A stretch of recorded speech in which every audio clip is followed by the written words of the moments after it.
Hola amigos, bienvenidos a un nuevo capítulo de Game Changer. El día de hoy, como siempre, tengo de invitado a mi queridísimo Nori. Nori, bienvenidos a otro nuevo episodio. Hola Monchi, ¿qué tal? ¿Cómo te va? Nori, muy bien, sobre todo porque nuevamente vamos a iniciar el día de hoy charlando sobre el Real Madrid, ya que se mantiene puntero en la liga. Siempre en la primera sección, una vez terminado de charlar acerca de lo que fue el fin de semana liguero de los merengues, hablaremos del Fútbol Club Barcelona y posteriormente el Atlético de Madrid, siempre tomando como, digamos, patrón de organización el puesto en el que se encuentra dentro de la tabla de posiciones. La segunda sección el día de hoy, siempre traemos un equipo de la Liga Española y estaremos charlando sobre un Mallorca que logró sumar de a 3 puntos y bueno, posteriormente estaremos hablando acerca de lo que ha sido este inicio liguero de los de Arrasate. La tercera sección, en el partido internacional, tendremos uno de los clásicos del fútbol inglés con la victoria del United 2 goles por 1 ante el Liverpool. Y siempre como un bonus track la sección entre MVP de jugador y entrenador. Nori, sin dilatar más el asunto, comencemos con un Real Madrid que vuelve a sumar de 3 en un compromiso complicado, siempre enfrentarse al Getafe de Bordalás es como se suele decir, ir al dentista, es un partido siempre complicado y un Getafe de Bordalás que Nori mencionabas días anteriores que querías ver a Real Madrid también ante equipos que fuesen capaces, al menos por tramo, de lograr buenas presiones altas, sobre todo como un indicio de lo que pudiera ser ese partido frente a Barcelona, el clásico que se estará disputando el próximo domingo. Decir que hubo tramos de partido en los que Real Madrid realmente no fue capaz de salir en corto y muchas veces no era que intentasen encontrar alejados, sino que prácticamente rifaban la pelota y no eran capaces de hacerse con ella porque no existían patrones luego tampoco para recuperar en algunas ocasiones esa segunda jugada, ese segundo balón. Sí, Monchi, yo creo que tanto Barcelona, que bueno, lo haremos ahorita, como Real Madrid, yo creo que dejaron muchas dudas este fin de semana a pesar de sus victorias, ¿no? Yo creo que la Madrid quizás un poquito más tranquila, entre comillas, ¿no? Que bueno, se terminó un poco de abrir un poco el camino con la expulsión de Nyom, pero como te decía, creo que en cuanto a nivel de juego dejaron en ciertos aspectos un poco preocupantes, ¿no? Sobre todo eso que tú mencionas, el tema de salidas con contrapresiones. Yo creo que el Madrid no estuvo bien, de hecho, como tú dices, ¿no? Rifó muchísimo balón y es un equipo que tampoco tiene muy bien trabajado ese tipo de situaciones de segunda jugada o conexión con alejados como tal. Yo creo que no está tan ganador en ese tipo de situaciones y menos sin Vinicius, que creo que es el jugador un poco más fuerte en ese tipo de jugadas, por así llamarlo. Y bueno, y también un Carreras que yo creo que también fue una prueba un poco, digamos que de las que se puede encontrar cuando en partidos futuros, ¿no? Porque contra el Atlético bajo presión estuvo muy mal y hoy me parece que estuvo también muy mal. De hecho, el segundo tiempo, yo creo que cuando el Getafe se tira, da un pasito atrás y ya tiene un poquito menos de pierna para arriba, fue cuando vimos un mejor Carrera, ¿no? Pero al final es un jugador que, digamos, que estamos conociendo ahora, ¿no? Porque lo estamos empezando a ver con regularidad ahora. En el Benfica no lo vi con regularidad. Y bueno, al menos me ha dejado eso. Un jugador que me ha gustado mucho su inicio de temporada, pero bueno, ha tenido dos desaprobados ahí en situaciones, en partidos de muchas situaciones bajo presión que hacen que haya que mirarlo con lupa un poco más a futuro, ¿no? Yo creo que al final, como tú dices, no, una visita que siempre es complicada y no. ¿Por qué? Porque yo creo que Getafe de Bordalás es un equipo que no te lo va a poner fácil nunca, pero que luego yo creo que contra los grandes le ha costado horrores sumar. ¿Por qué? Porque tiene prácticamente nula capacidad de ver portería contra equipos grandes, ¿no? Contra equipos dígase, Real Madrid, Atlético y Barcelona, ¿no? Pero bueno, al final, como quiera que sea, es un poco lo que tú dices, ¿no? Son pruebas duras y pruebas incómodas, sobre todo, más que duras, incómodas, yo te diría, ¿no? A mí me gustó mucho Monchi, un poco, digamos que la entrada de Vinicius de nuevo, ¿no? Que al final es un jugador un poco que termina agitando un poco esa rigidez y ese estancamiento que tenía en Madrid, a su manera, pero yo creo que logró sumar cosas positivas y bueno, y al final un poco de lo que venimos hablando, ¿no? Aquí, ¿no? Sigue todavía esa disyuntiva de cuál es el once de gala de Xabi Alonso, que creo que todavía estaba un poco difuminado, ¿no? El tema de cuáles serán los nombres escogidos. Tengo muchísimas ganas de ver cuál es el 11 escogido. Más que nada, tengo ganas de ver cuál será el 11 escogido la semana que viene, Monchi.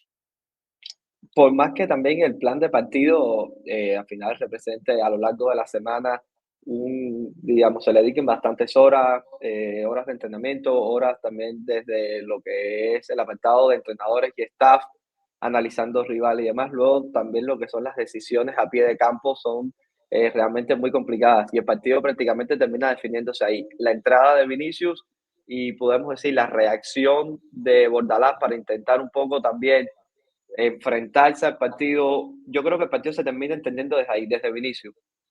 Para lo positivo o lo negativo, el partido iba a terminar decantando por la figura del brasileño y la moneda salió cara para el Real Madrid con un Vinicius que, como dice, entra para cambiar el partido. No solo es la expulsión hacia Unión, sino también lo que termina generando en un Madrid-Nori que podemos decir que nuevamente se ve atascado y que posteriormente estaremos hablando de esa relación Güler-Mbappé, pero antes de caer en ello, quisiera que me comentes también, por ejemplo, hoy la presencia sí de Fede Valverde en ese lateral derecho, nuevamente Jude Bellingham en el 11 titular, sin la presencia de Güler, pero acompañado de un Camavinga que no ha venido tampoco, digamos, sumando titularidades, pero que tampoco a mí al menos me da al menos el parecer de poder ganarse un puesto al menos digamos, en esa altura del mediocampo más vinculado a la base, estando más cerca de Tchouaméni, algo que, por ejemplo, durante el Mundial de Clubes se intentó con Güler, no terminó de salir del todo, pero es que incluso me han terminado hasta en ocasiones gustando más los minutos que ha tenido un futbolista como Dani Ceballos en un rol parecido que a lo que ha terminado siendo la figura del francés. El fútbol está cambiando y nosotros queremos que formes parte de este cambio. En The Game Changer estamos construyendo la comunidad de reflexión más completa sobre el juego. Análisis, entrevistas, mentorías y acceso directo a profesionales. Si eres entrenador, analista, jugador o un apasionado, sin dudas este es tu lugar. Únete ahora a thegamechanger.es y usa el código TGCLAB10 para tu descuento exclusivo. No te quedes fuera y únete a The Game Changer. Sí, Monchi, por eso te decía que tengo muchísimas dudas con lo que va a ocurrir, ¿no? ¿Por qué? Porque, ya te digo, hay muchísimas puertas abiertas y yo creo que no hay ninguna certeza, ¿no? Yo creo que hoy vimos cosas interesantes como fue la utilización de Rodrigo por derecha, un tramito, pero lo vimos, cosas que no habíamos visto desde el primer partido de la era Xabi Alonso en el Mundial de Clubes, no vimos más a Rodrigo por derecha. Y también que cuando entró Güler estuvo un poquito más cerquita de la base, ¿no? Pero también es un contexto de partido un poco raro, en el sentido, raro no, un poco atípico, ¿no? Porque finales de partido, incluso la mayoría de esos minutos con uno de más. Y ya te digo, son muchas interrogantes que están abiertas, Monchi. Yo tengo muchísimas ganas de ver ese partido la semana que viene, pero sobre todo para ver cuáles son los roles que escoge Xabi Alonso como tal, ¿no? Hablabas de Rodrigo por derecha y es que es posiblemente creo que la primera vez o una de las pocas veces dentro de este inicio liguero en el que terminan coincidiendo sobre la cancha Vinicius, Mbappé y Rodrigo, justo porque Xabi Alonso estaba alternando entre Rodrigo y Vinicius en quien ocupaba ese sector izquierdo, Vinicius con mucha mayor regularidad que Rodrigo, pero una vez entraba Rodrigo a la cancha difícilmente terminaba coincidiendo junto con Vinicius y junto con Mbappé. Y lo curioso también, Nori, es que Jude Bellingham vuelve a sumar minutos dentro de lo que es el campeonato liguero español. Un Jude Bellingham también que venía de lesión y en esta ocasión lo hace con un Mastantuono que fue ese, digamos, ese extremo por el sector derecho, nuevamente a pierna cambiada y como lo decíamos, con ya la presencia de Fede sí más como lateral derecho que no como un mediocampista al uso. Sí, ¿no? Y el equipo, si nos ponemos a ver, Monchi intentó cosas. Al final vimos, sobre todo en los inicios, a Fede tratando de caer a zona de cuadrado. Fede hizo prácticamente de todo menos darle esa amplitud por derecha, ¿no? Que ahí es donde está mi duda, ¿no? A la hora de tratar de encajarlos a todos, ¿no? Cuando te digo a todos, te digo a Güler y a Bellingham con dos mediocampistas de base, que al final es lo que creo más ideal, ¿no? Yo estoy un poco de acuerdo con lo que tú dices, ¿no? Yo creo que Ceballos es el que mejor entiende ese rol, pero bueno, Ceballos también yo creo que al final no es un jugador que quizás se puede aspirar con él a un techo muy, muy alto.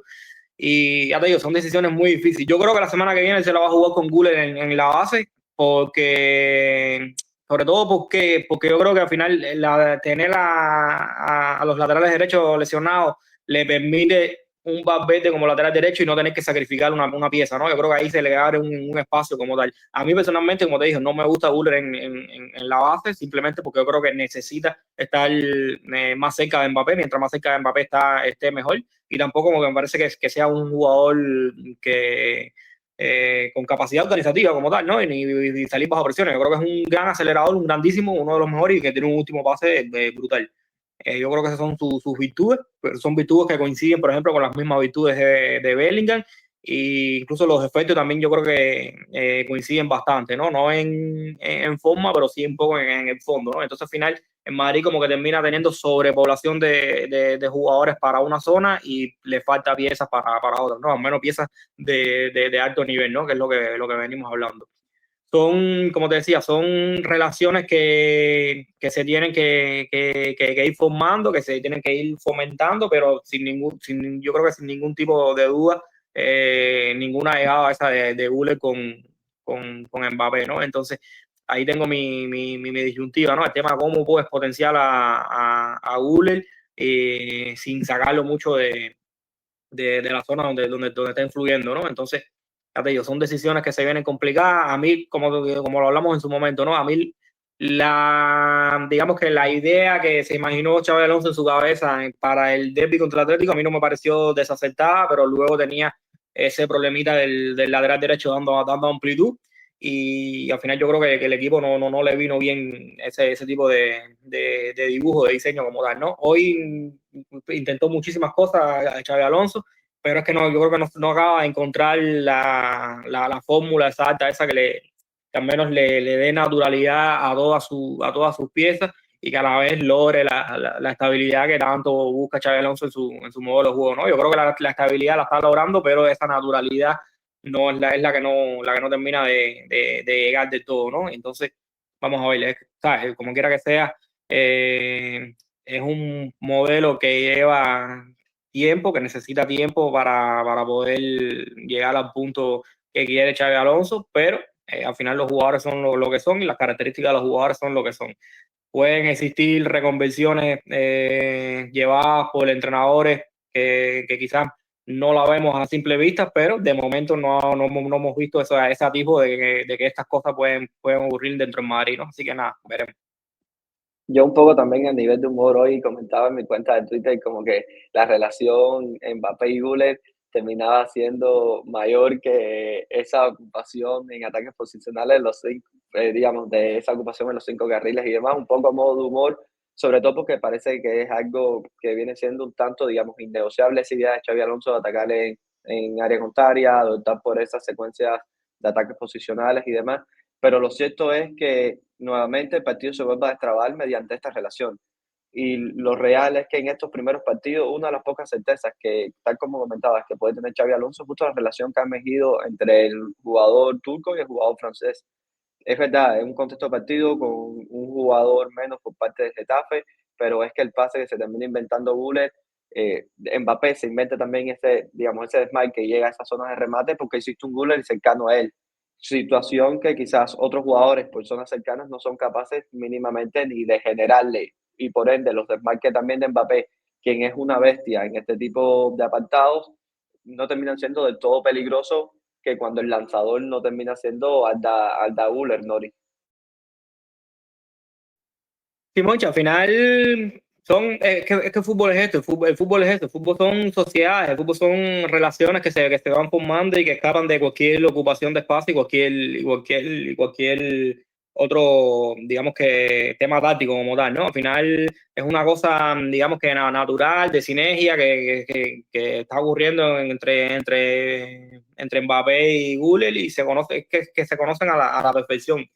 Cuando Güler levanta la cabeza, sabe a dónde va el Mbappé y sabe a qué pierna quiere que vaya el pase, a qué velocidad quiere que vaya el pase, de qué manera se quiere que vaya. Es decir, son jugadores que están teniendo una sociedad que es una bomba ahora mismo, ¿no? Yo creo que, como tú dices, ¿no? La mayor certeza que tiene en Madrid, una de las sociedades más indefendibles que hay ahora mismo en el fútbol actual, ¿no? ¿Qué pasa? Que quizás con esto solo no alcance, que es lo que venimos hablando un poco, ¿no? Yo creo que el Madrid necesita mejorar en muchísimas otras cosas. Sí, obviamente aspira a ganarle a equipos top, ¿no? Al final yo creo que para la liga, como hemos venido hablando, es un equipo que se va a ir ampliamente por arriba de los 90 puntos, porque primero, Xabi Alonso le ha dado cierta estabilidad al modelo de juego, es un equipo que tiene hambre debido a la temporada pasada, ¿no? Que al final, como quiera que sea, eso siempre, esa hambre competitiva siempre es un plus. Y también porque al final es un equipo con grandísimos jugadores desde el individual, ¿no? Y puede que un día no esté bien uno, pero el otro, o alguien te va a aparecer en algún momento, ¿no?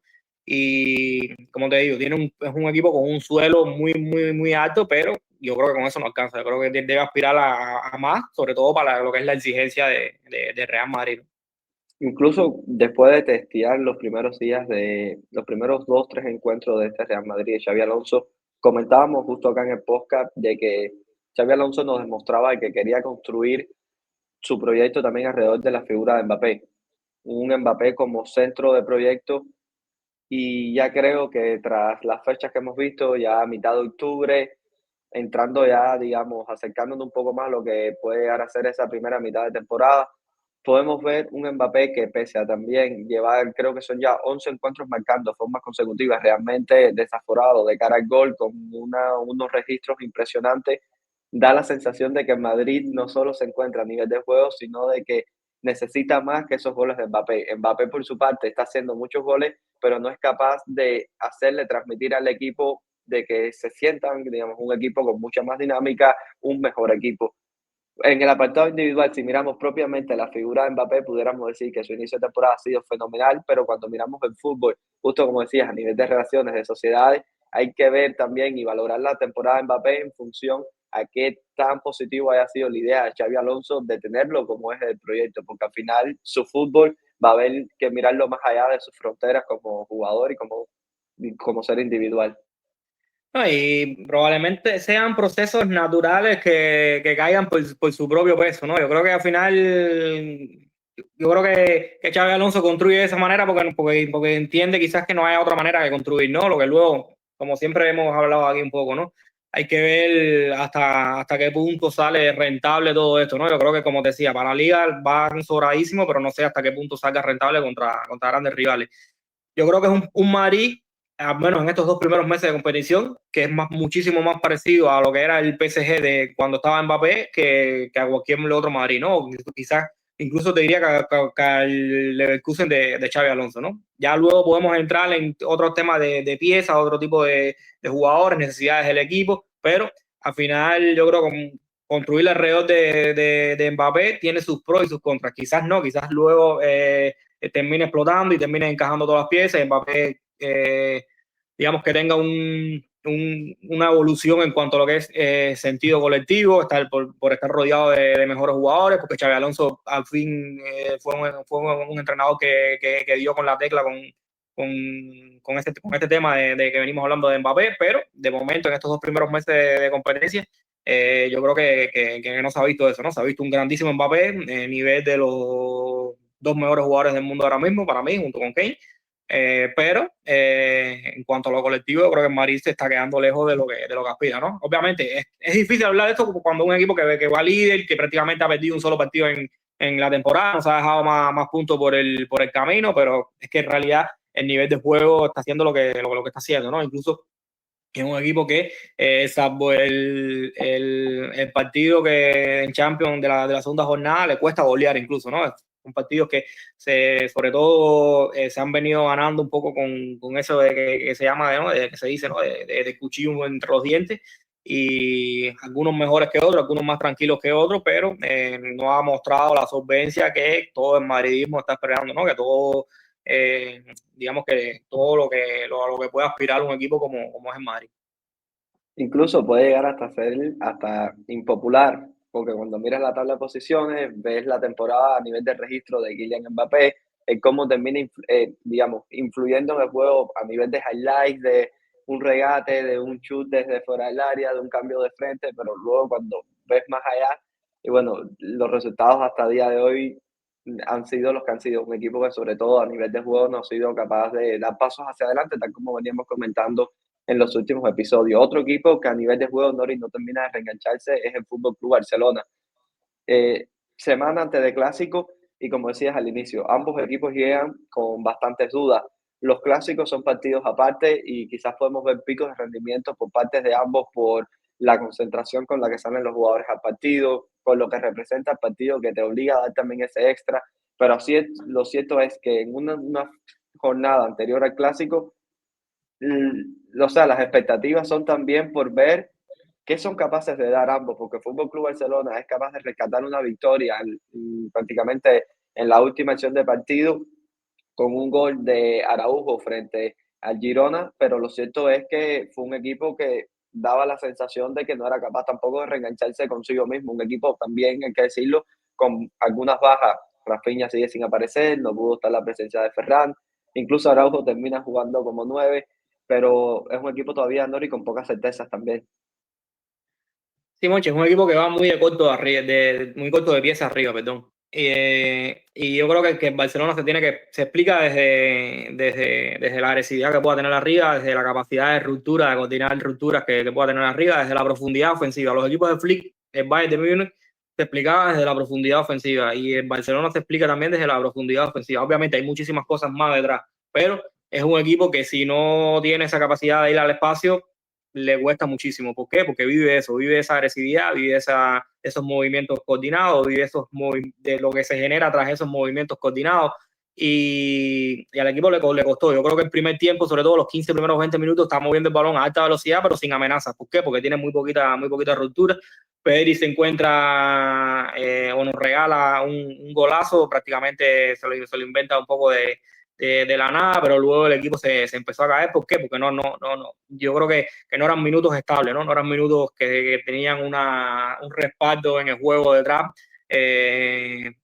parecido a lo que es este equipo como tal, ¿no? ¿Por qué? Porque, como te decía, el equipo estaba preciso, estaba moviendo bien el balón, estaba combinando, pero sin esa amenaza constante, los rivales lo van oliendo. Al final los rivales no dan ese pasito hacia adelante, no sienten ese miedo, no se terminan desorganizando tampoco, y al no terminar desorganizándose, están organizados para defender, pero también están organizados para una vez recuperar el balón, hacer daño en transición, que fue lo que pasó, ¿no? El Girona, yo creo que tuvo 3-4 situaciones muy claras, sobre todo en el primer tiempo. El segundo tiempo yo creo que fue un poco más controlado por parte de Barcelona, pero un poco lo que te decía, ¿no? Al final son cadenas de situaciones que van llevando y uniéndose una con la otra, y bueno, y muchas veces se suele poner el foco en la pareja de centrales, en la última línea, pero yo creo que hay muchísimo más detrás y sobre todo hay muchísimo más delante, ¿no? Que es donde yo creo que está fallando un poco la cosa, ¿no? Barcelona yo creo que al final necesita que vuelva Ferran, necesita que vuelva Lewandowski, que está demorando un poquito, pero sobre todo necesita que vuelva Rafinha, necesita también esa activación en la presión que te da el brasileño, que en eso me parece que es el mejor en ese frente de ataque, y ya te digo, es preocupante el nivel que viene mostrando en los últimos partidos, pero también yo creo que es entendible también, ¿no? Yo creo que al final, cuando estén todos sanos y sobre todo los de arriba sanos, yo creo que el equipo va a empezar a mejorar. Y qué bueno que me mencionas el nombre de Rafinha, porque los días en los que no ha estado Rafinha, digamos, este tiempo que ha estado de baja, también ha coincidido, y no creo que sea casualidad, sino causalidad, de que el brasileño no haya estado en la cancha. Sobre todo porque también muchas relaciones de este Fútbol Club de Barcelona se explican desde esa agresividad y esas rupturas del brasileño. Al final, uno de los mejores socios que tiene Lamine Yamal, pese a estar, podemos decir, un tanto lejanos en zonas del campo, es justo Rafinha. Y es que el fútbol, los campos de fútbol tienen unas dimensiones determinadas, un poco más grande, un poco más chiquito, pero todo dentro del reglamento. Pero justo las relaciones y sociedades que se tejen entre estos jugadores te hace parecer que quizás una distancia de 50 o 40 metros no sea tan lejana. Y es justo algo que sucedía entre Lamine y Rafinha. Al final, desde ese balón que sale de las piernas de Lamine a esas rupturas que genera Rafinha, te da el parecer de que, pese a estar lejano, dan la sensación de estar mucho más cercano, porque se entienden de una manera tremenda, y eso es lo que decía, te da profundidad, te permite también, digamos, tener al jugador español muchísimo más activado, y hasta cierto punto creo que también el tener este tipo de jugador como Rafinha por delante nos permite ver a un Lamine también más lanzador, un Lamine también más vinculado a otro tipo de contexto dentro del juego, y no solo como lo estamos viendo en estos partidos, creo que también lo comentabas por Twitter y lo hablamos un poco por interno, de que da la sensación de que quiere finalizarlas todas él. Se termina apresurando, parece que tiene el gol entre ceja y ceja, cuando su fútbol, justo por lo que había destacado, era por la gran capacidad que tenía de no nublarse el juicio de cara al arco. Sí, Monchi, a ver, yo suelo ser exigente con los jugadores que lo merecen, ¿no? Que son los mejores. Al final, a Lamine Yamal yo lo considero, por ejemplo, que hubo tramos de la temporada pasada donde fue el mejor jugador del mundo. Y como tal hay que exigirle. Yo creo que poniendo estas expectativas sobre la mesa, yo creo que los dos primeros meses de competición de Lamine Yamal son muy flojos. Son muy flojos, yo creo que sin medias tintas. Pues en primera, entendible por un tema físico, que ha tenido un par de lesiones, no muy graves, pero bueno, que le ha prohibido de tener continuidad y de ganar ritmo, pero también un poco por lo que tú dices, ¿no? Yo creo que está un poco ansioso con el tema de ver portería, y yo creo que está tomando peores decisiones que la que tomaba la temporada anterior, ¿no? Quizás también está condicionado por esa, digamos que eso que tú comentas de que el Barcelona también ha tenido dificultades a la hora de encontrar buenos socios para Lamine, ¿no? ¿Por qué? Porque yo creo que el equipo ha rotado mucho arriba, porque se lesiona Rafinha, porque no han podido coincidir, ahora no estuvo Ferran también, entonces quizás él como que al no ver buenos desmarques, intente cosas que quizás no debería, ¿no? Pero, como te decía, yo creo que hay que ser exigente con Lamine, y yo creo que, como te decía, los dos primeros meses de su temporada creo que han sido bastante flojos, ¿no? ¿Qué pasa? Que Lamine tiene esa capacidad también de aparecer en los grandes escenarios, y vamos a ver el clásico que nos termina regalando, ¿no? Pero yo creo que al final hay que ser un poco honestos, un poco también en la valoración, y bueno, y al final, si su temporada de momento no está haciendo lo que se espera de él, yo creo que hay que decirlo como tal, ¿no?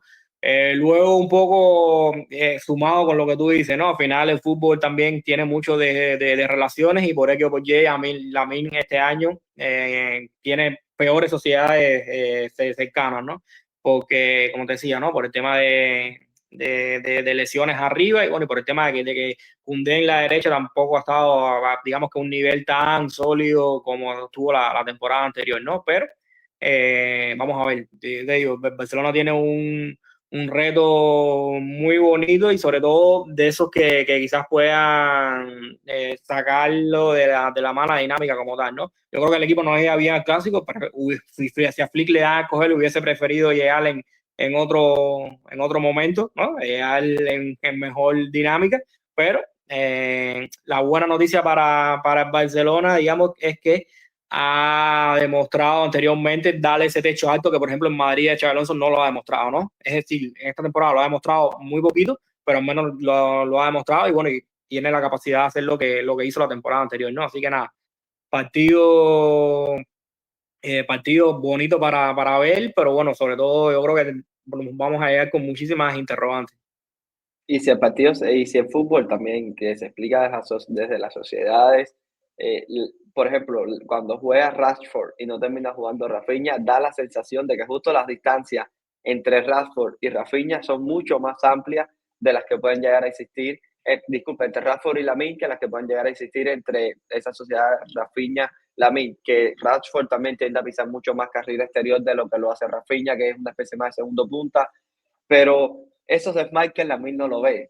Y por ahí va un poco también, como decías, este equipo de Fleet, desde donde se explica, y da la sensación también con Rashford de que, digamos, el equipo o los ataques colectivos tienen la necesidad de ir por un lado, y él por su parte, como que su fútbol, digamos, no sé si es por una cuestión de interpretación o por una cuestión de naturaleza propia del futbolista, que se entiende o se siente mejor desde otro tipo de contexto, pero a veces da la sensación de que él va a jugar su partido o de que va a buscar su jugada cuando quizás el equipo, digamos, iba por otro lado. Te he visto y te introduzco el tema de Rashford porque te he visto comentándolo mucho, sobre todo también en Twitter. Y creo que también justo en el día de hoy que hemos comentado más acerca de lo que son las dinámicas, digamos, colectivas y demás, es un buen ejemplo para mirar al futbolista más allá de lo que es capaz de hacer como individuo. No, y un poco por un poco lo que siempre digo, Monchi, al final lo importante no es que tan bien juegue Rafa, no, lo importante es que tan bien juegue el equipo con Rafa. Al final, que es lo fundamental, al final es un deporte colectivo, ¿no? Y Rafa puede ser que individualmente parezca que esté jugando bien, pero si el equipo no juega bien con Rafa, de nada sirve, al final de nada sirve. ¿Y qué pasa? Yo creo que también hay un tema aquí de encajes como tal, ¿no? Yo creo que el modelo de juego al final de los equipos muchas veces están diseñados para las características de los jugadores, ¿no? Pero también un poco para las ideas y los gustos de sus entrenadores como tal, ¿no? Y, por ejemplo, en el Bayern yo recuerdo que contra todo pronóstico, en ese año de la Champions de Flick, Perisic fue un jugador fundamental para Flick. ¿Por qué? Porque era un jugador que atacaba muy bien ese segundo palo, ¿no? Era un jugador que tenía capacidad de atacar el área, de leer situaciones de remate dentro del área, pero sobre todo atacando segundo palo, ¿no? Un extremo que atacaba muy bien segundo palo. Rafinha lo es. Y el Barcelona con Lamine Yamal no va a tener eso. Yo creo que al final el Barcelona está diseñado para que su extremo izquierdo, derecho, sí sea más un jugador más de banda, más de ir de afuera hacia adentro, pero sobre todo ese rol más creativo y el extremo del otro costado más agresivo, ¿no? Y Rafa no te da eso. Rafa no te da esa agresividad, no te da esa capacidad de desmarque. Rafa, por tratar de explicarlo de alguna manera, es un Lamine Yamal más, en el sentido de que prefiere que el juego pase por él con el balón a pie, que luego ahí él inventarse un poco la jugada, pero el Barcelona no se puede permitir dos perfiles iguales en esos costados, ¿no? Y entonces yo creo que por ahí hay un problema de encaje grande, ¿no? Y de luego es un jugador que, por ejemplo, no tiene esa capacidad para caer a carriles centrales como si tiene Ferran, como si tiene Rafinha, muchas veces termina jugando como una especie de segunda punta por detrás del punto en esa zona entre líneas, haciendo la superioridad para limpiarle la banda a Bade o a Gerard Martín. Rafael no es eso, Rafael no, de hecho, Rafael con los laterales actuales del Barça genera muy poquito, con los laterales de su costado, porque es un jugador que está pinchado en banda, es decir, un jugador que tiene otro tipo tiene otro tipo de características completamente distintas, ¿no? Y características que, como te decía, ¿no? Encajan mal, ¿no? Obviamente es un jugador con una capacidad de inventarse grandes jugadas brutal. Se pueden inventar jugadas que prácticamente el resto de los mortales no llegan, pero tampoco lo hace con continuidad, ¿no? Y no se puede, como te decía, no se puede aspirar a tener,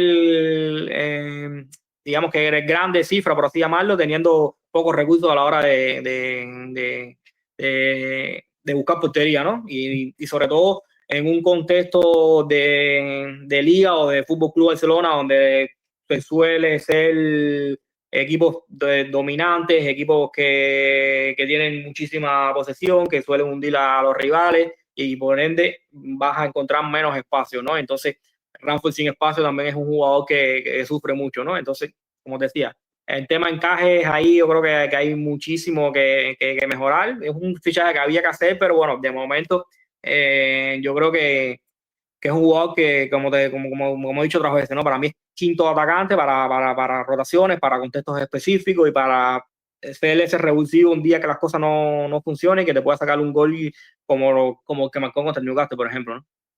No, y de hecho, creo que es justo una de las mejores aportaciones que termina teniendo el inglés dentro de este Fútbol Club Barcelona es tener esa pieza extra de rotación dentro del ataque al nivel que te lo puede dar Rashford. Al final, pocos equipos del mundo se puede permitir tener a un jugador en el banquillo capaz de dar niveles como los que da él. Ya luego, otra cosa es que pueda aspirar o que esté cerca de aspirar a la titularidad, como por ejemplo, si lo está un Ferran Torres, que parece haberse adelantado un tanto a un Robert Lewandowski, o que incluso el año pasado, siendo ese cuarto atacante, daba la sensación de que una vez entraba el equipo, no solo es que no fuese peor, es que incluso tuvo tramos de partido y de temporada en las que era mejor con Ferran Torres en cancha.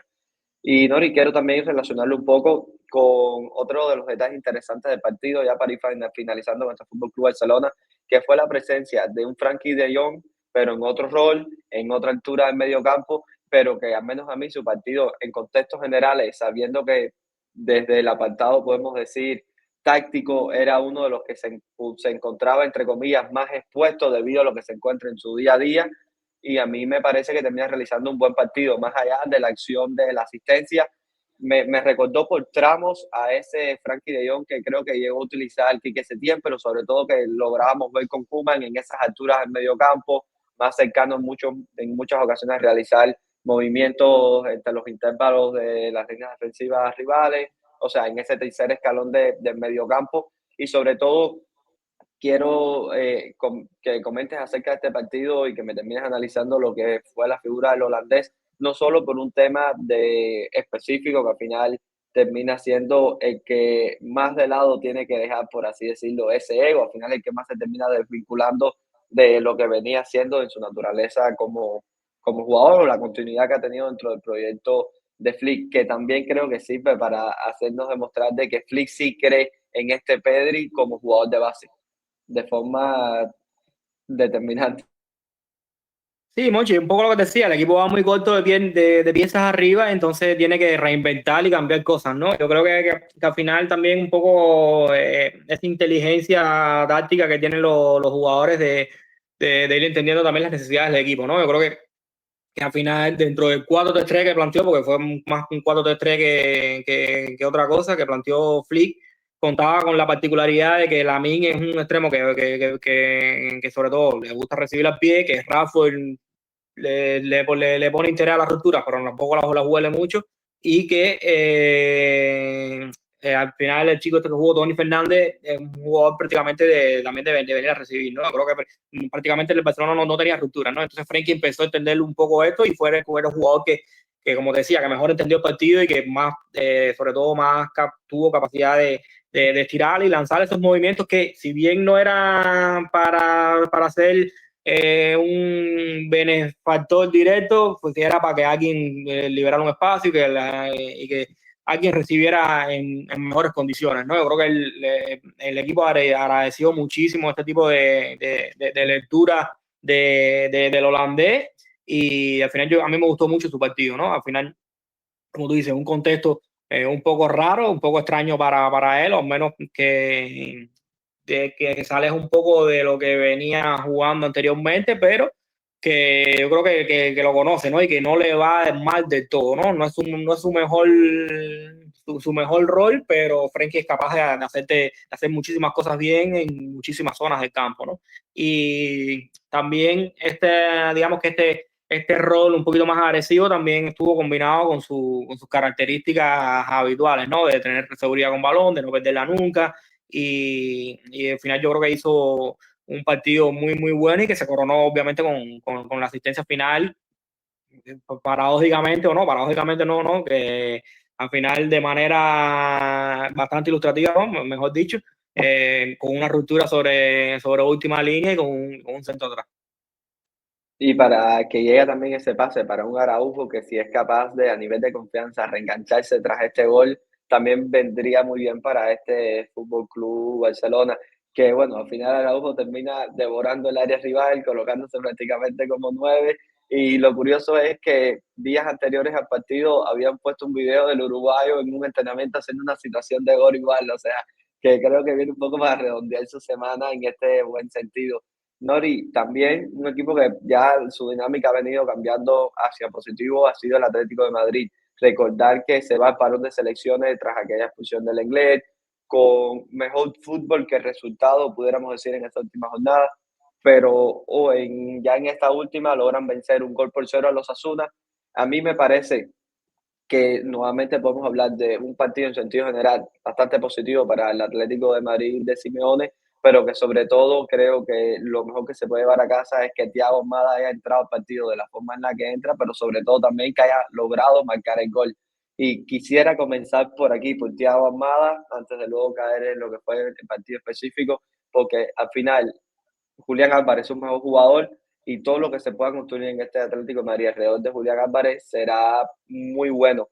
Pero si logras construirlo también con la presencia de Thiago Almada, quien ya conoce a Julián Álvarez en la selección, incluso han dado partidos buenísimos juntos en la selección, creo que permitiría que el techo de este Atlético de Madrid llegue mucho más allá. El piso ya creo que lo hemos visto, pero el techo creo que aún no lo hemos visto, pese a que han tenido tramos muy positivos y entre otras cosas no lo hemos visto porque creo que va a pasar en gran medida por las dinámicas que logren surgir apoyadas en Julián Álvarez, futbolistas como Thiago Almada, Baena, y ver también de qué forma es capaz de irlo complementando a ellos.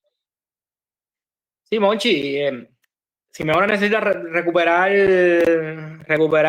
piezas para la causa o reconducir piezas para la causa, pero sobre todo sus mejores piezas. Al final, más allá de ir con la lógica por delante, tratar de encajar los perfiles como tal, también necesita calidad, ¿no? Porque al final esto es lo que muchas veces te termina marcando, digamos que hasta dónde van a llegar tus resultados, ¿no? Yo creo que tener a Thiago Almada, tener a Baena, tener a Julián, yo creo que son tres jugadores que hay que tratar de juntarlo, ¿no? Yo creo que al final no es fácil darle comodidad a estos tres jugadores, que no se roben protagonismo, que se terminen potenciando, o al menos que si alguien tiene que ceder, no se da tanto, pero yo creo que es lo que hay que hacer, ¿no? La disyuntiva es un poco lo que venimos hablando, ¿no? A mí me gustó también los minutos de Nico hoy de nuevo. Es un jugador que ahora mismo no se puede sentar. Pablo Barrios, creo que está muy bien. Es decir, al final hay bastante de donde escoger y creo que es una buena noticia, una muy buena noticia para el Cholo, pero a la vez tiene ese matiz de que no ha logrado todavía encontrar el 11 que garantice este punto de partida, ¿no? Vamos a partir desde aquí, vamos a partir desde esta base y luego ahí empezamos a agregarle matices que nos garanticen un techo más alto, ¿no? Entonces, como decía, es un punto un poco agridulce en ese sentido, ¿no? Porque es una grandísima noticia tener a tantos jugadores, pero no tener definido el 11, yo creo que quizás le pueda trastocar en algún que otro momento. Y es que lo que comentas es que si hacemos ahora mismo el ejercicio totalmente improvisado de intentar hacer un 11 para este Atlético de Madrid, yo creo, sí, Oblak en la portería. Los centrales de momento que más regularidad han sumado han sido Lenormand y Lenglet. Termina jugando Chema Jiménez, puede que se caiga alguno, o sea, Janko, que es posiblemente uno de sus mejores centrales, está jugando como carrilero por izquierda, quizás pueda volverlo a colocar como central con, digamos, a la hora, digamos, coloquemos el equipo sin balón. Marcos Llorente como ese, entre comillas, central por derecha, Lenormand quedaría un poco en el centro, Janko por izquierda, pero ya eso te obliga a que Simeone y Nico, los dos estén en esa línea de 5, y no como hemos visto, por ejemplo, si Simeone iba a la línea de 5, Nico muchas veces cerraba, digamos, en esa línea por delante de 3, en ese 5-3-2. Ya te obligaría a tener a los dos en esa línea de 5, que una vez se recupere, ya son más distancias a recorrer con ambos. Entonces, si quieres dejar a ambos en el mismo 11, te queda en mediocampo Baena, Coque y Pablo Barrios, pero entonces arriba te quedas con Griezmann más Julián. O sea, es un poco también de que si quieres terminar sin sacrificar a Coque y Pablo Barrios, quienes los han hecho muy bien para incorporar a Baena junto a Julián Álvarez, prácticamente Baena, no cercanos, digamos, a esa zona más de mediocampo, que siempre es un jugador más de quizás de esos 3/4 y demás, pero quizás es más cercano Julián Álvarez de lo que lo pueda estar de Thiago Almada, por así decirlo. Pero yo creo que la gran duda es que qué tan eficiente al final te termine siendo, cerrando tanto con Nico como con Simeone en esa línea de 5. Nico lo ha hecho en la selección argentina, lo hizo en ese primer tiempo en el Atlético de Madrid, Simeone en otras ocasiones lo ha hecho, pero, o sea, es un poco también una disyuntiva tremenda, Nori, porque al final yo creo que sí algo positivo que puede sacar el Cholo Simeone de esta lectura es que este Marcos Llorente cerrando como central y no como carrilero abierto, creo que ya es una ventaja de que luego con balón también en muchas ocasiones te puede hacer de ese lateral largo, se te puede caer en otras ocasiones más bajo. Al final es una pieza que le está permitiendo al Cholo Simeone tener una duda menos y a la vez tener una certeza más por su inicio en este digamos, inicio de campaña. Pero las puertas están abiertas con muchísimas interrogantes. Sí, no, y sobre todo porque ese es un esquema que sí, te los encaja todo, pero luego quizás pueda tener ciertas dificultades digamos que a la hora de transiciones defensivas o cosas similares, ¿no? Porque al final si tienes a Llorente como central externo por derecha, obviamente lo tienes pensando también en lo que te puede aportar con balón y luego soltarlo de distintas maneras, ya sea por dentro, ya sea por fuera, ya sea corriendo la línea, etcétera. Pero, como tú dices, no, al final quizás con un medio campo, sobre todo con un Coque que está viniendo, que está jugando bastante, quizás también le cuesta un poco el tema de transiciones defensivas. No sé si tener un poco más fijo a Pablo Barrio en la base. Es decir, hay alternativas, pero como veníamos hablando, no sé qué tanto encajen todas las piezas y no sé hasta qué punto el Cholo va a tener que cambiar ciertos comportamientos, ¿no? O al menos que algunos jugadores tengan que, digamos, que ceder un poco en lo que son sus gustos, ¿no? Sus actitudes más comunes, ¿no? Que más han venido mostrando en los últimos tiempos.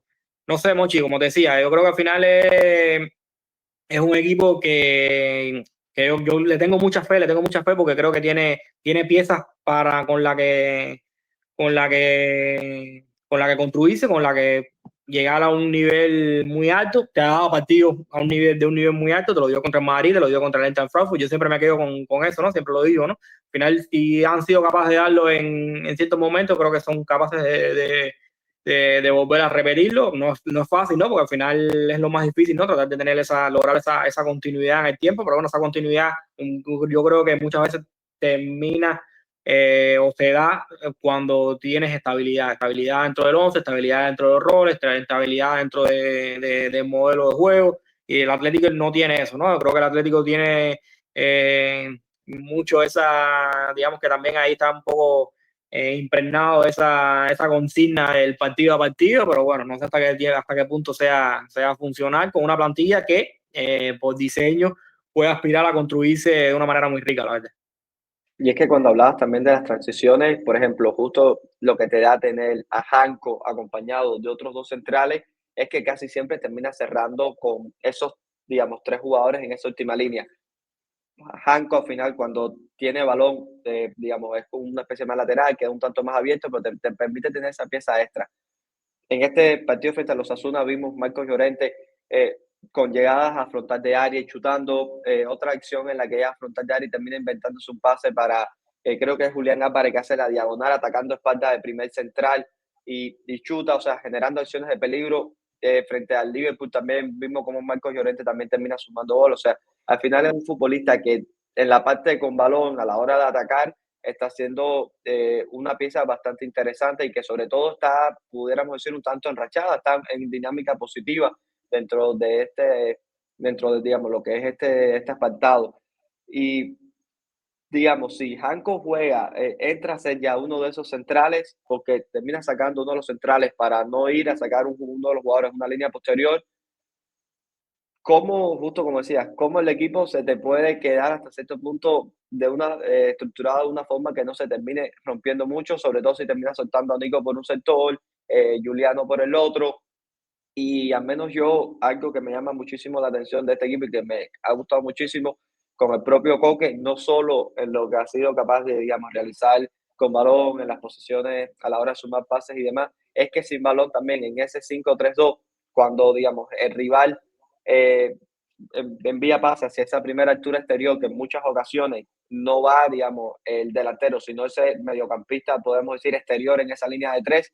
Muchas veces Coque, al ser el que, digamos, ese medio centro, tiene, tiene que tener, digamos, una inteligencia táctica de cerrar muy bien líneas de pase, de que la distancia de relación respecto a ese jugador que salta sea la adecuada, de que sobre todo si viene acompañado de un central que viene persiguiendo el delantero que viene a romper, cómo gestionar la ruptura sobre ese intervalo. Yo creo que Coque, por la experiencia que tiene y por el perfil de jugador que es, le ha permitido también al Cholo Simeone permitirse, mediante ese 5-3-2 también, estar en bloques altos, en presiones altas, y no sé qué tanto se lo pueda permitir Pablo Barrio, no por un nivel individual, sino qué tan fijo pueda estar siempre bien colocado, digamos, en esas zonas para que el equipo también se permita estos contextos de partido.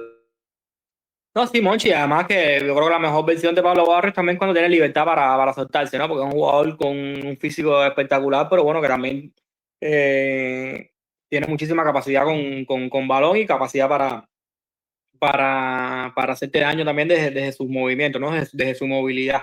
Y bueno, yo creo que enlazándolo un poquito a lo que tú comentas, también yo creo que es importante decir que el Atlético también en esos sistemas que venimos hablando digamos que más de manera más expuesta, sistemas más expuestos, por así llamarlo, ¿no?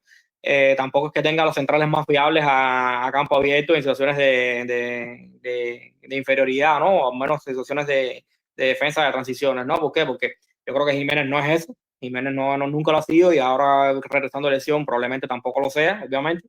Y bueno, Lenormand yo creo que tampoco, Lenglet tampoco, Hanco yo creo que tampoco. Es decir, como quiera que sea, no tiene los jugadores más capaces para quedarse tan expuesto y luego poder solventar mediante a talento individual o autosuficiencia individual de la parcela defensiva. Lo cierto es que el Atlético de Madrid volvió a sumar de 3 y lo que tras las primeras 5 jornadas parecía que íbamos a ver un equipo colchonero realmente, digamos, desprendido de lo que es la lucha por la liga. Hoy no está cerca todavía de luchar la liga, pero al menos no está tan lejano como lo parecía en esas primeras 5 jornadas, sobre todo porque ha sido capaz de comenzar a sumar. Y si hablamos de equipos que han comenzado a sumar también, nos llega ahora el chance de hablar sobre Mallorca, equipo al que le estaremos dedicando esta segunda sección. Sobre todo, Nori, porque en Mallorca se encuentra ahora mismo en la posición decimosexta con 8 puntos, pero lo llamativo es que de esos 8 puntos, 6 de ellos han sido en las últimas 3 jornadas con 2 victorias.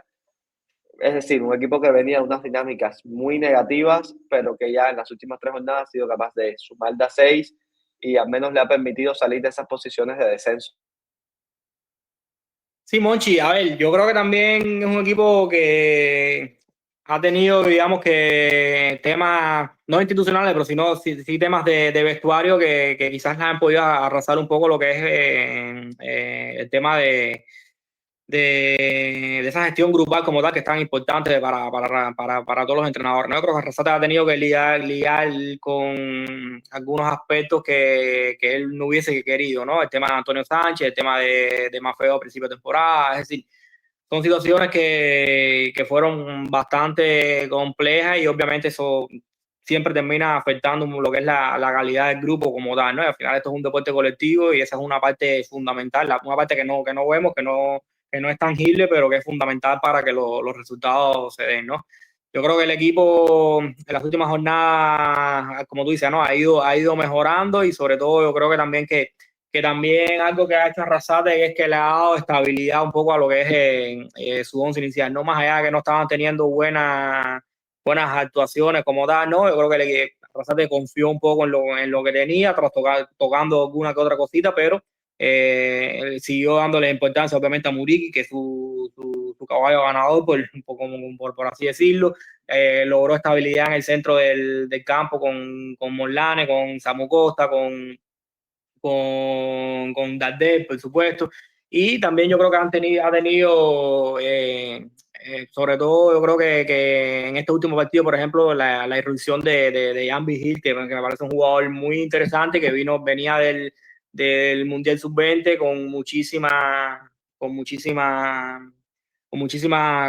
confianza. Fue uno de los mejores jugadores de España, que España no estuvo del todo bien en el Mundial, pero Jan Vigil sí estuvo muy bien y tuvo un gran partido contra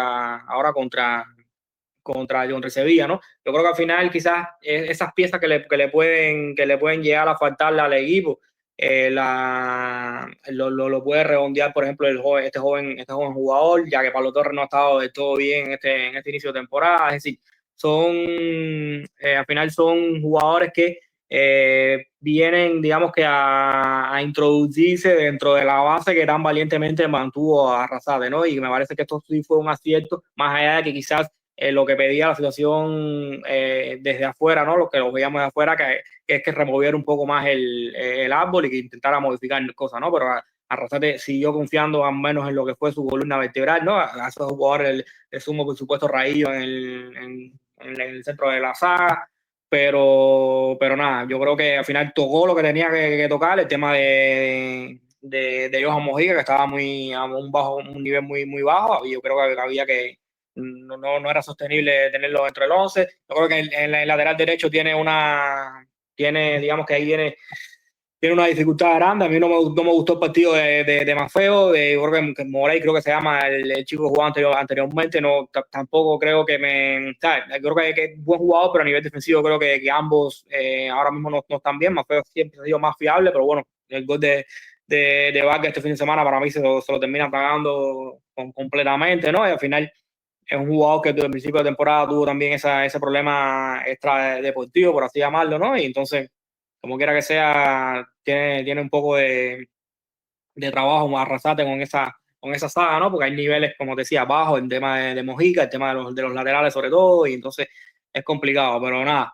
Yo creo que el equipo está en mucha mejor dinámica y sobre todo es muy fundamental lograr salir de zona de descenso para al menos ganar tranquilidad, aunque sea una falsa tranquilidad, pero yo creo que aporta muchísimo, ¿no? Yo creo que no verse tan hundido en el fondo de la tabla es importante y bueno, y sobre todo de la manera que lo hizo, ¿no? Remontándolo un Sevilla que venía en muy buena dinámica. Y también, como decías, para comenzar a alejar un poco más lo que es rumores, tratar de trabajar un poco más en tranquilidad para lo que es la figura de Arrasate y también de lo que, de, bueno, lo que son los jugadores. Ahorita cuando hablabas de Morey, creo que incluso tuvo un paso por el Borussia Dortmund en la Bundesliga. Creo haberlo Sí, recordado hace unas 4 o 5 sí, temporadas. canterano del Barça y que Y que jugó en sí, el Dortmund, porque sí, creo que lo recuerdo, que creo que fue en las temporadas que coincidía con Gio Reina, creo que también estaba Jadon Sancho por aquellos 2 años. Cuando yo veía un poco Bundesliga, era lo que más acceso teníamos nosotros de ver, Nori. sí, sí, sí. Y quería también, bueno, que me comentaras, ahorita hablabas de Muriqui como caballo ganador, y es que de los 10 goles del Mallorca en este inicio de temporada, 5 son de él, es decir, el 50% de los goles del equipo. Sí, Monchi, al final yo creo que es un jugador que simplifica mucho los modelos de juego, ¿no? Y sobre todo en este tipo de equipos, ¿no? Aunque a mí en Mallorca de la primera temporada con Arrasate también me gustó muchísimo. ¿Por qué? Porque él cogió a jugadores de muy buen pie como Samu Costa, como Seiya Aldel, y le impregnó esa agresividad y esa manera de entender el fútbol que tenía Arrasate en Osasuna, ¿no? Y vimos a un Mallorca que era muy impresionante, pero una vez recuperaba el balón, tenía capacidad para saber moverlo, ¿no?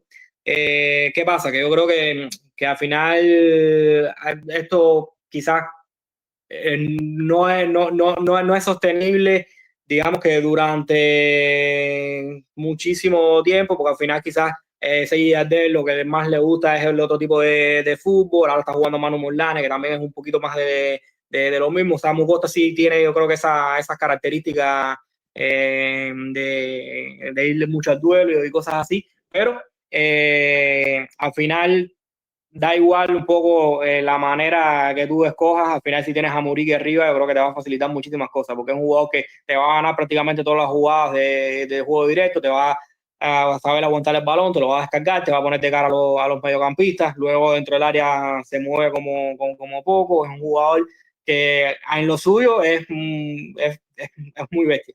Es muy bestia y que es, como te decía, yo creo que más allá de que el Mallorca venía de una mala dinámica o está en una mala dinámica, más allá de que haya habido problemas dentro de ese vestuario, yo veo que es casi prácticamente imposible descender teniendo a Muriqui dentro de un equipo, ¿no? Porque ya te digo, no es solo un goleador corpulento que sea capaz de rematar todo lo que le dan dentro del área, sino también que aporta muchísimo en otros tipos de facetas de juego y sobre todo que te acorta muchísimos procesos. El equipo puede estar mal, pero Muriqui te puede ayudar muchísimo a que el equipo no parezca estar tan mal. Yo siempre que me mencionan a Muriqui me viene a la mente Oriol Romeu porque recuerdo un partido de el primer año de ese Girona de Michel que haciendo, o sea, el primer año tras el ascenso en el que Muriqui estaba comiéndose a los centrales. Recuerdo que estaba Juanpe jugando, creo que durante un tiempo también estuvo Bernardo y Muriqui era ganando todos los balones los balones directos hasta que Michel decidió que fue Oriol Romeu a comenzar a disputar los duelos y fue el único que mínimamente pudo terminar controlándolo. Y me pareció ilustrativo porque era que la superioridad del jugador del jugador nacional de Kosovo terminaba siendo tan amplia que, o sea, que al menos, bueno, Oriol Romeu logró contrarrestarlo un poco. No me animes a decir el gentilicio de las personas de Kosovo, ¿te lo sabes, Nori? ¿Será No, ni idea. kosovés? Puede ser. Eh, Sí, creo que es Kosovo, lo más sí. cercano, lo que mejor suena menos al oído. Sí, sí. Pero bueno, Nori, ya llevamos casi una hora de podcast y tenemos que introducir ya lo que es la tercera sección, que es respecto al partido de Premier League que se estuvo disputando con la victoria del United ante el Liverpool. Prácticamente a modo de humor podemos decir también que fue como una carrera entre cojos, dos equipos también que llegaban con dinámicas de juego también un tanto, digamos, no de nada positiva. Un Liverpool por su parte que sigue sumando irregularidades, que incluso da la sensación de tener puntuaciones mejores de lo que ha sido capaz de transmitir a nivel de juego, incluso en Champions también rescatando victorias en minutos finales, viviendo a la heroica a base de puras remontadas. Y por su parte, el United que sí se lleva la victoria, pero vuelve a dejar muchísimas dudas. Un equipo que acumula, digamos, en esa línea de 5 jugadores detrás, pero que da la sensación de que el rival es capaz de encontrar muchísimas situaciones de ventajas ante ese, entre comillas, bloque defensivo. Un equipo también que luego, al menos a mí con balón, tampoco es que me termine llenando los ojos, salvo algunas individualidades como Cuña, que es un futbolista que al menos a mí en lo particular me termina gustando muchísimo, que es, me atrevería a decir que es más diferente de todos a la hora de al menos intentar proponer otro tipo de contexto dentro del juego, pero lo cierto es que, bueno, es un partido entre dos equipos que llegaban en un estado de forma no muy positivo y que las sensaciones tras el partido es que ambos continúan prácticamente en el mismo estado de forma que llegaron, solamente que United logró sumar de 3, que siempre es importante. No, importantísimo, Monchi, importantísimo, y porque, sobre todo porque lo necesitaba contra un gran rival, ¿no? Más allá que el Liverpool venga mal, yo creo que el United no se podía permitir dar la imagen que dio, por ejemplo, contra el Manchester City, ¿no? Que yo creo que fue muy, muy pobre.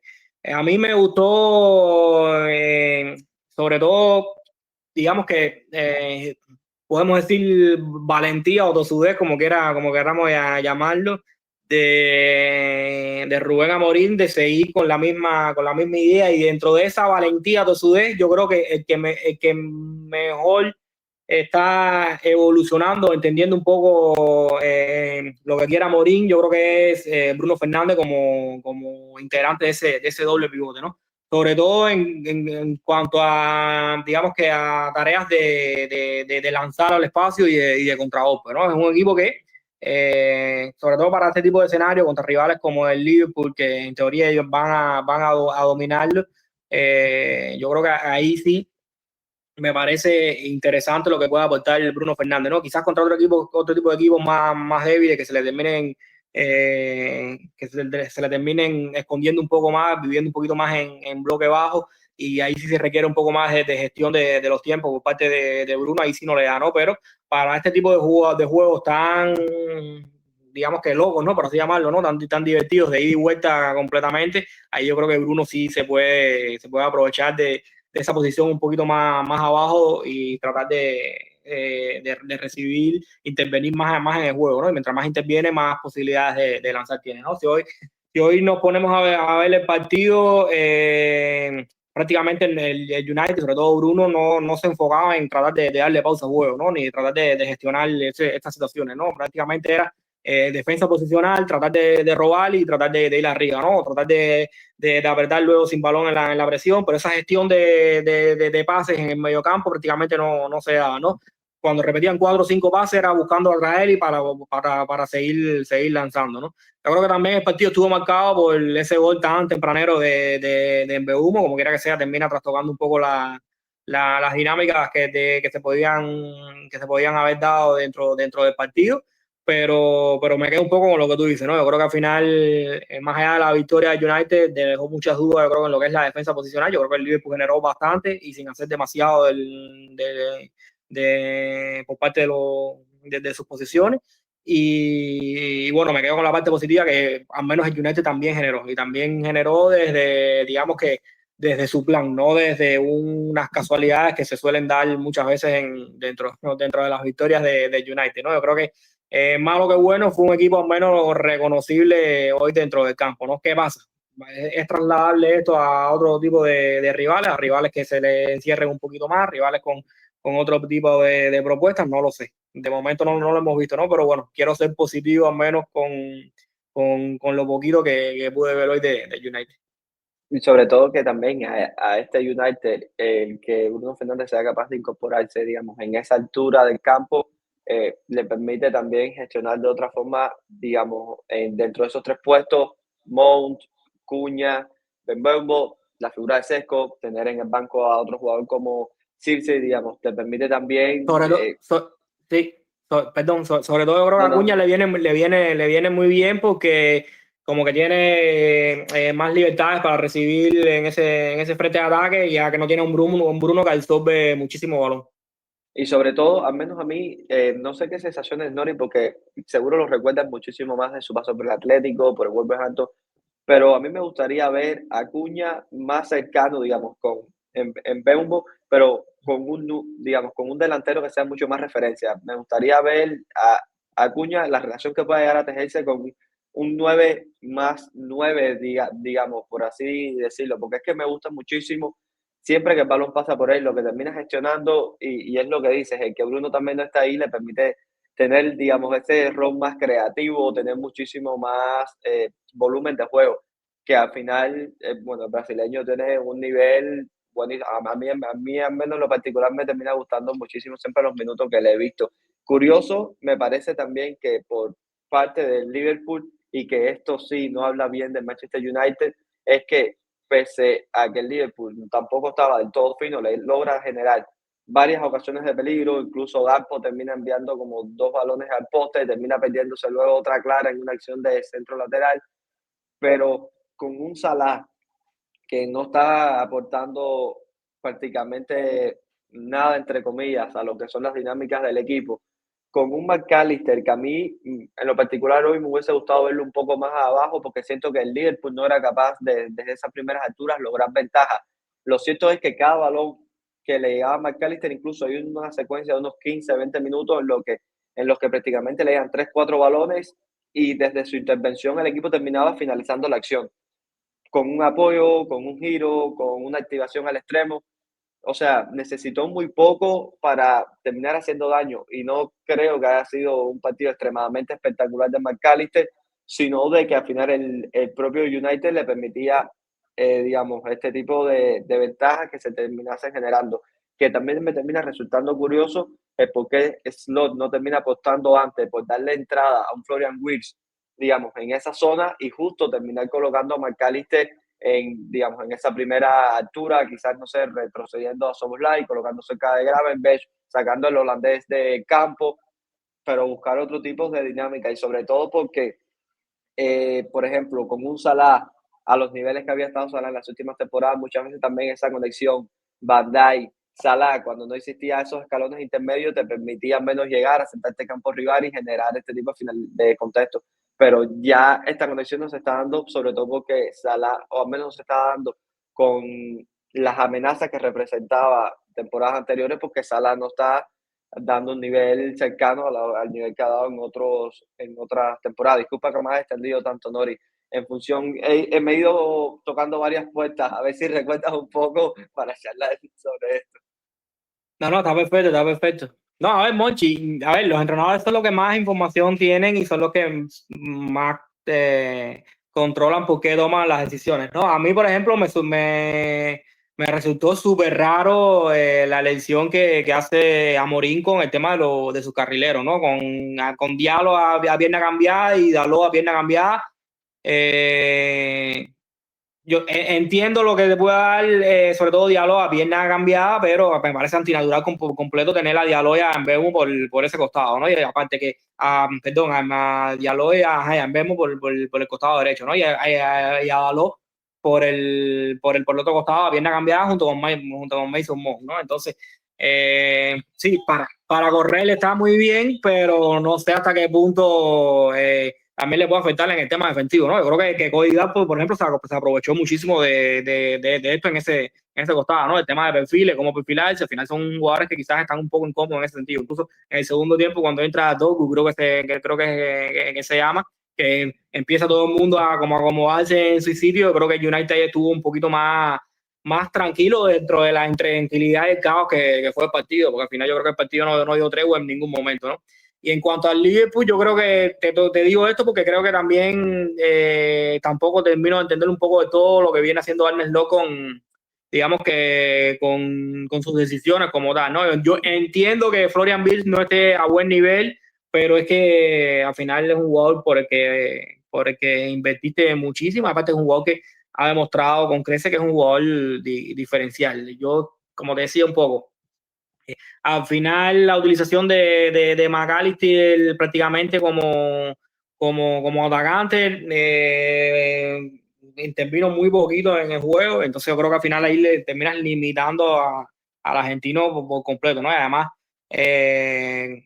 yo creo que al equipo tampoco le viene de todo bien, ¿no? Un poco por lo que tú comentas de esos inicios de juego con ese doble pivote, ¿no? Sobre todo ese sector derecho con Bradley, con Ade y con Gravenberg. Yo creo que al final ahí sufre mucho en lo que es secuencias de pases o digamos que gestión de juego, salidas como tal. Pero yo creo que al final un poco también esto viene de la mano con lo que es el contexto Premier, ¿no? Ese contexto de ida y vuelta, que no les interesa otra cosa que no sea ese tipo de situaciones, ¿no? Ese tipo de aceleraciones, jugar prácticamente en todo momento a alta velocidad, pero al final yo creo que si tienes un jugador como McAllister, tienes un jugador incluso como Szoboszlai, si tienes a Florian Wirtz, puedes intentar construir, perdón, por otros caminos, ¿no?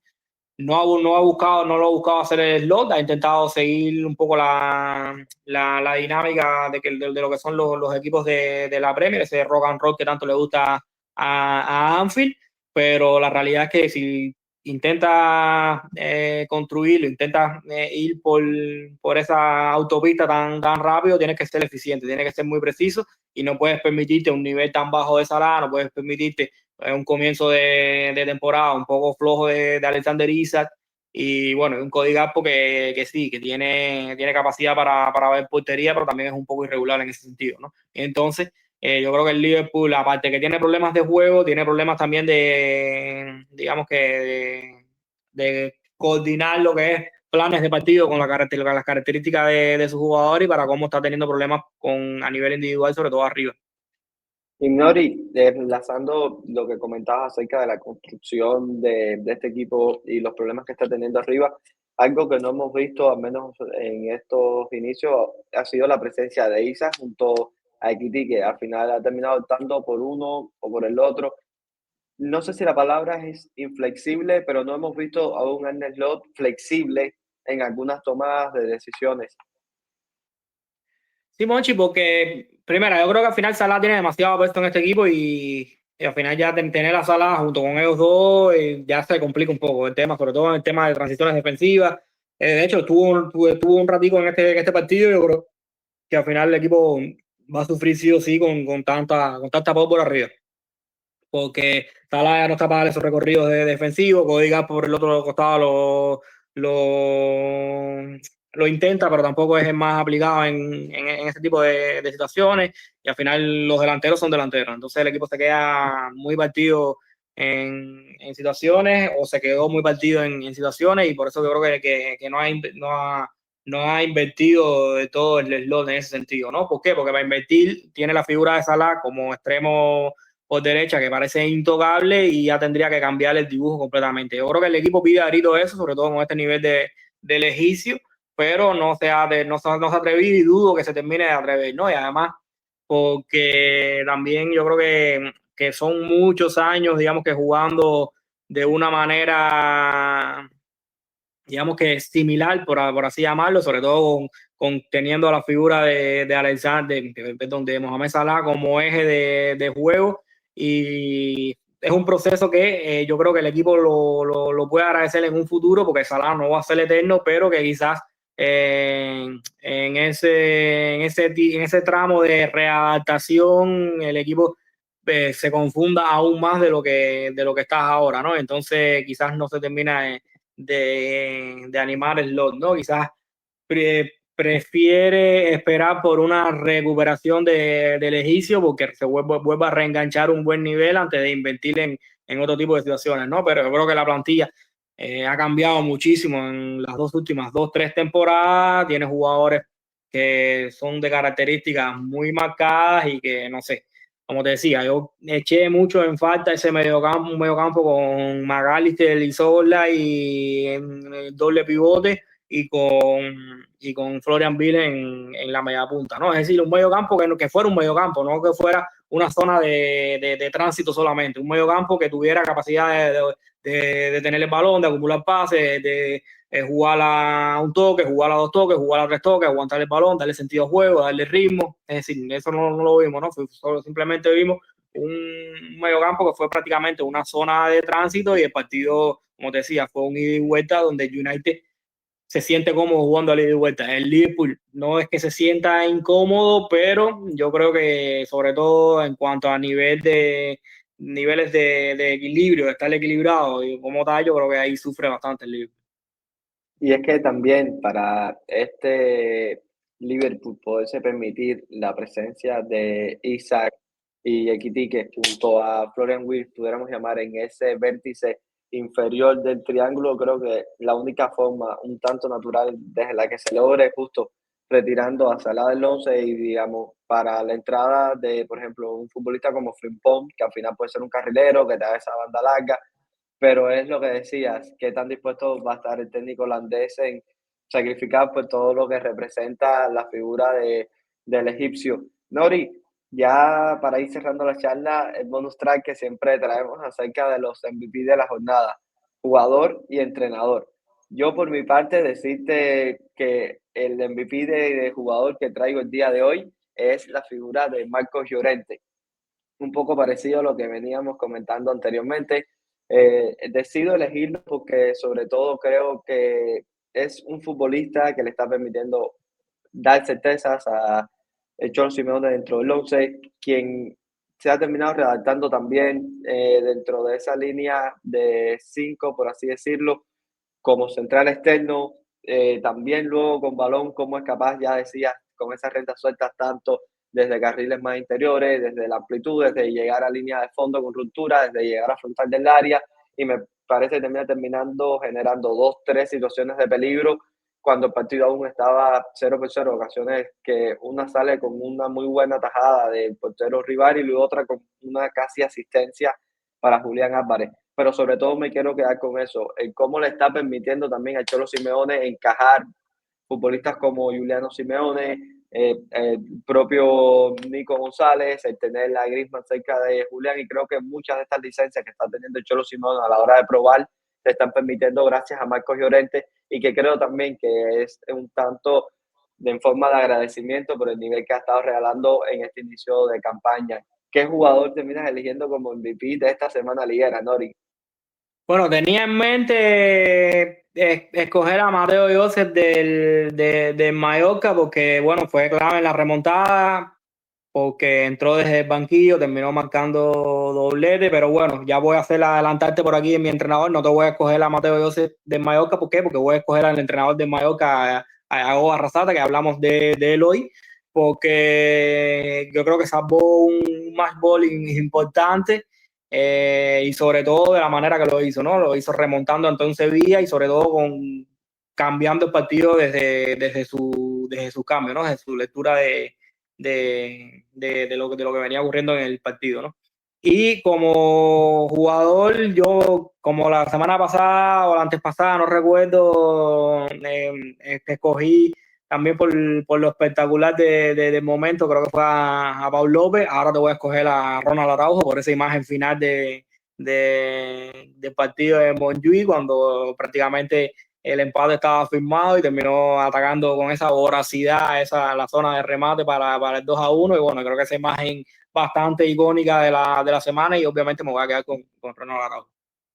Y sobre todo porque es una semana antes al clásico y que puede ser también un punto de inflexión para lo que es la figura del uruguayo. Y a mí hay algo que durante el partido me reí muchísimo, porque no es que entró para jugar de central, que cuando se tenía el balón ganaba, digamos, altura para cargar área. No, es que directamente cuando no se tenía el balón estaba presionando prácticamente como un delantero. O sea, entró y se quedó ahí porque su objetivo era ese, tratar de estar arriba para cuando se atacase cargar área. Nori, yo por mi parte, como entrenador, traigo hoy una figura un poco polémica, y es que me voy a quedar con Pepe Bordalás. ¿Por qué polémico?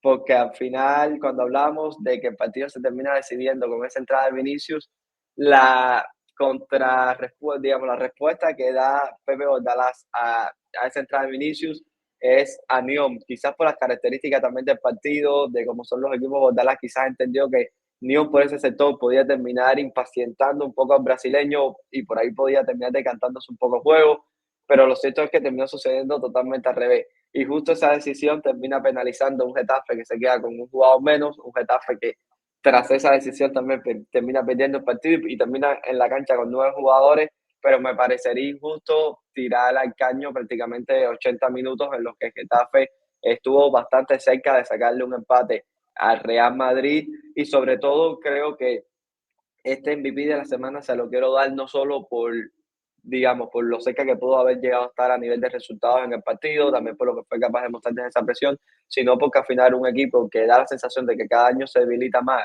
termina perdiendo también a un futbolista importante como había sido Uche dentro de este mercado de transferencia y sin embargo da la sensación de que Bordalás siempre encuentra armas para hacer de este equipo mínimamente competitivo y yo creo que es un mérito enorme lo que ha realizado el técnico español. Nori, hora y 20 más o menos vamos a estar cerrando este podcast, pero como siempre, agradecerte por todo lo que eres capaz de traer a estos episodios y seguro estoy que quienes están del otro lado de la pantalla agradecen muchísimo y una forma que tienen de retribuir también este agradecimiento es dejando su like, dejando un comentario en el vídeo, suscribiéndose al canal y recomendándonos también otro tipo de dinámicas que deseen por acá y también quiénes son su MVP, tanto como entrenador o como jugador. Por mi parte, te cedo la palabra para que despidas este episodio, Nori. No, Monchi, nada, suscribo tus palabras. Siempre viene muy bien este rato que paso contigo aquí, muy ameno, se aprende muchísimo y también, bueno, nos ayuda un poco a relajar de nuestra vida cotidiana. Así que nada, espero que los que están del otro lado de la pantalla lo hayan disfrutado y bueno, nos vemos la próxima semana.